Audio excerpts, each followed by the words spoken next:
Je za nas izjemno pomembno, da so se za referendumsko sodelovanje odločili vsi sindikati in da je odprta enotna fronta vseh sindikatov v referendumu zoper takšno reformo, da bomo sodelovali, smo se dogovorili na enakopravnih osnovah. Mnenje Pergama in sicer naslednje.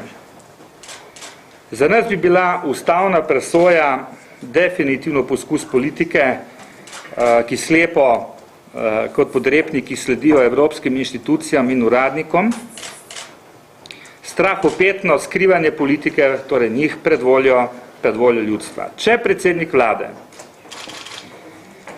govori in trdi, da ima za reformo, pokojninsko reformo, mandat ljudstva, ki ga je dobil na volitvah, potem naj preveri, ali ima mandat ljudstva tudi za takšno reformo, kot je predlagana. Če ga nima, in bi referendum uspel, potem mora ugotoviti, da za takšno reformo nima niti mandata, niti podpore. In v skladu z vsem demokratičnimi normami bi moral tudi odstopati skupaj z ministrom za delo. Mi dajemo orodje odločanja med drugim tudi upokojencem. In kje je večja demokracija kot pri nas, da to možnost dajemo vsem, da v temu odločijo. In še tega se bojijo. Zakaj? Preprosto. Ker niso niti upokojenci, niti mladi toliko neumni, da bi verjeli, ko govori minister Svetlik, saj ne vejo, o čem bojo odločali. Pa to je super ignoranca, to je poniževanje teh državljanov. Poniževanje, da minister izjavi, da bi bil referendum sporen zaradi tega, ker ti ljudje ne bi vedeli, o čem odločajo. Sramota. Hlapčevstvo že v prejšnji državi se ponavlja danes. Ista zgodba, isto, kar naročijo v Bruslu, to je za nas sveto. Sveto, ne glede na posledice, ne glede na to, kakšne posledice bojo nosili prebivalci te države.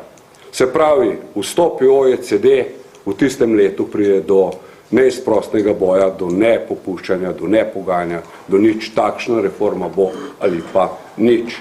In če bo takšna reforma, potem bo. Mi bomo z bojem nadaljevali. Če pa ne bo, pa danes javno in na glas pozivam vse tiste, ki so v to pripeljali in ki bojo povzročali s temu veliko nezadovoljstvo in pa zelo velik strošek. Tisti trenutek ali pa že danes naj zastavijo svoje ime, da v primeru, da to pade, da padejo tudi oni. V tej pokojninski reformi ne najdemo nič pozitivnega praktično za nobeno kategorijo. Od kmetov do starejših, predvsem pa mladih. Najhuje, zaradi česar ta reforma mora pasti in zaradi česar smo tudi mi zraven pri referendumu in bomo zraven pri referendumu, so prav mlade generacije.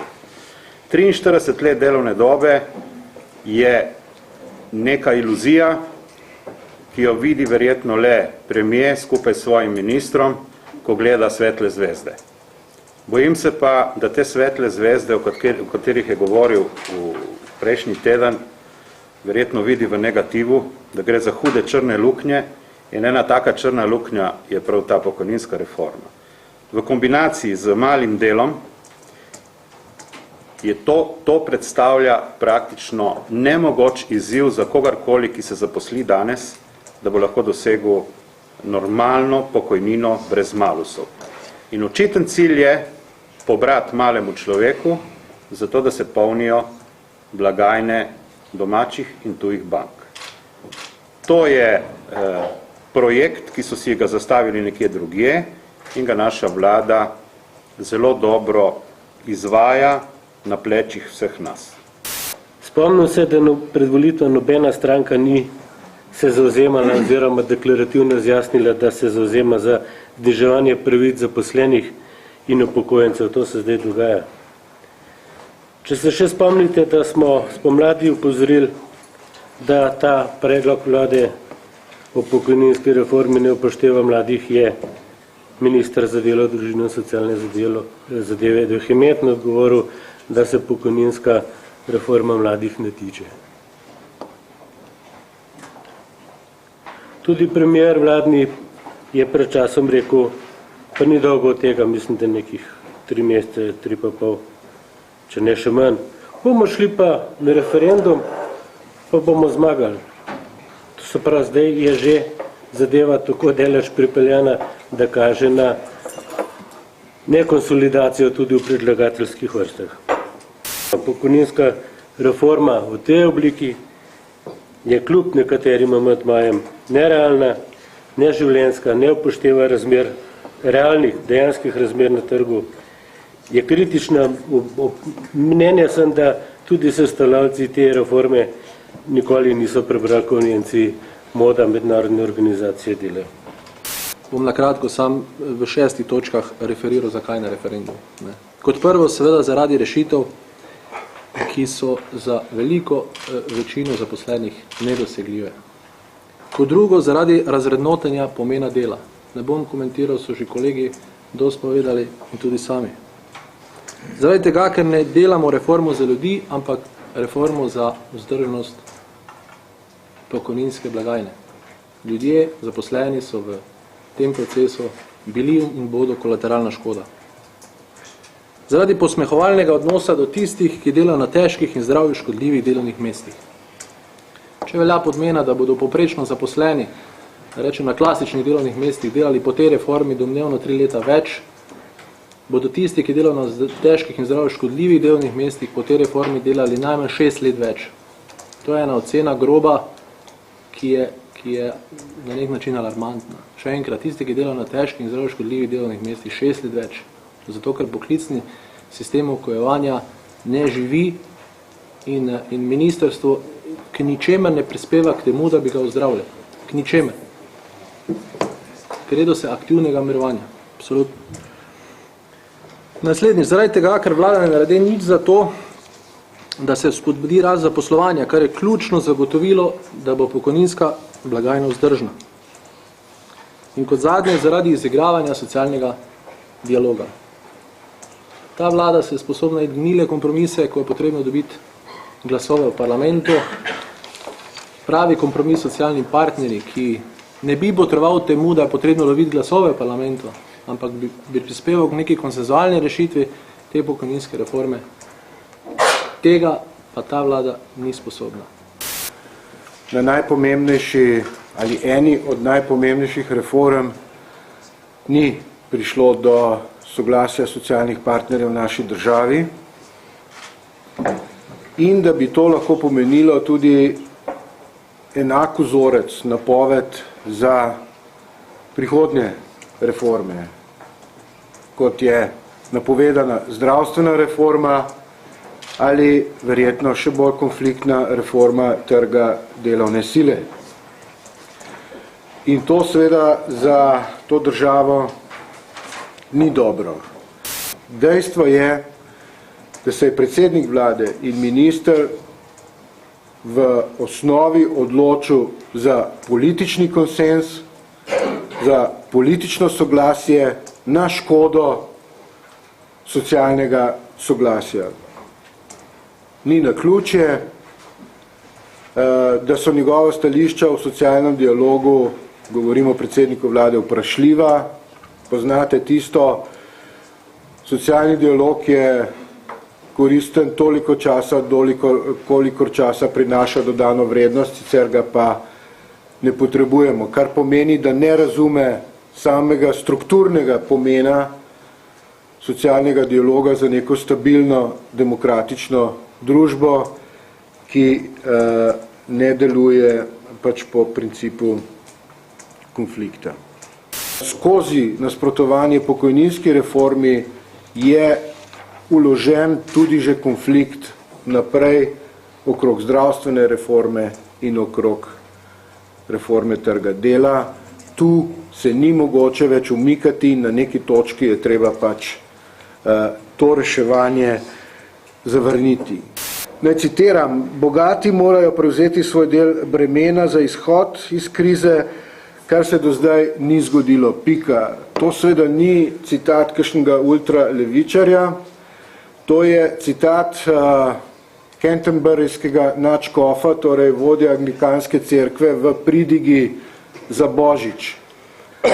Kar seveda pomeni, da dokler ne bo tega občutka v tej državi, veliki premiki brez konflikta niso mogoči in to je tudi razlog, zakaj se bo Konfederacija sindikatov aktivno pridružila nasprotovanju pokojninski reformi. Če je kakšno vprašanje, ki je tako rekoč narejeno zato, da se ljudstvo, če se izrazim patetično, odloči, ali želi iti v zniževanja, v daljše delo, v daljše obdobje dela, v slabše pogoje življenja, potem je to zagotovo pokojninska reforma.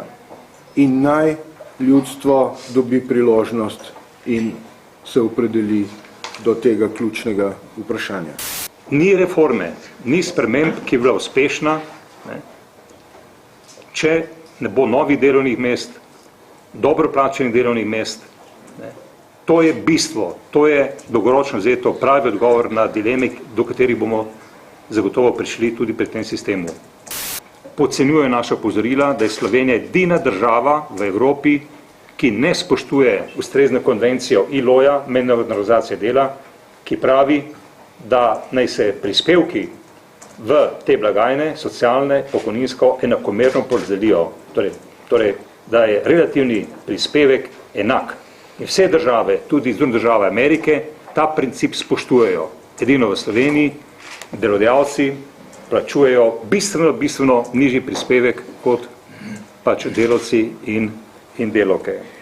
Izjava predsednika vlade in še nekaterih ministrov, da bodo še naprej izjemno pozorni na izjave bonitetne hiše Standard & Poor's.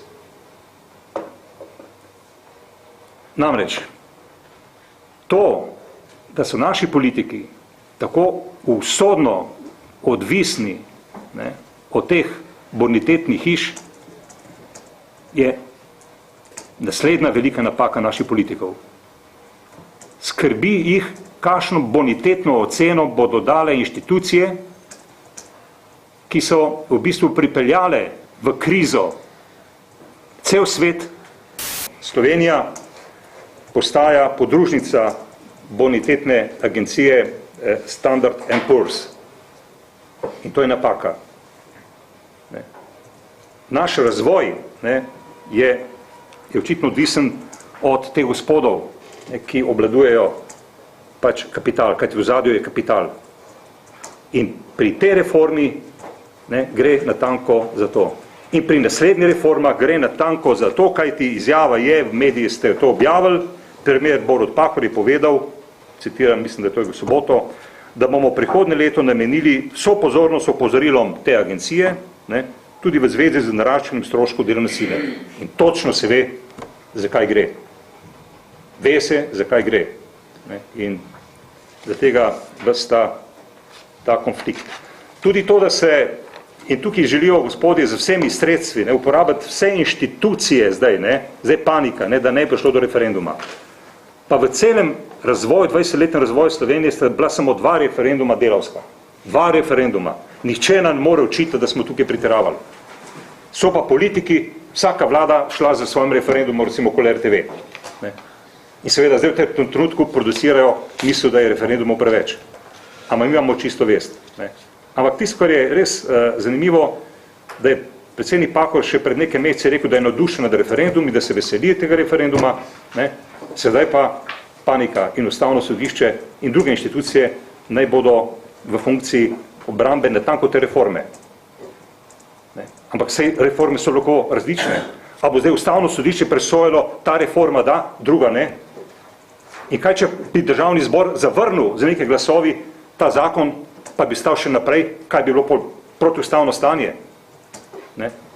Ustavno sodišče ni politično sodišče, da bi se opredeljevalo do teh političnih projektov. Ampak seveda vlada sili, vlada rabi zaveznike, vlada potrebuje zaveznike, ker se boji tega odločanja.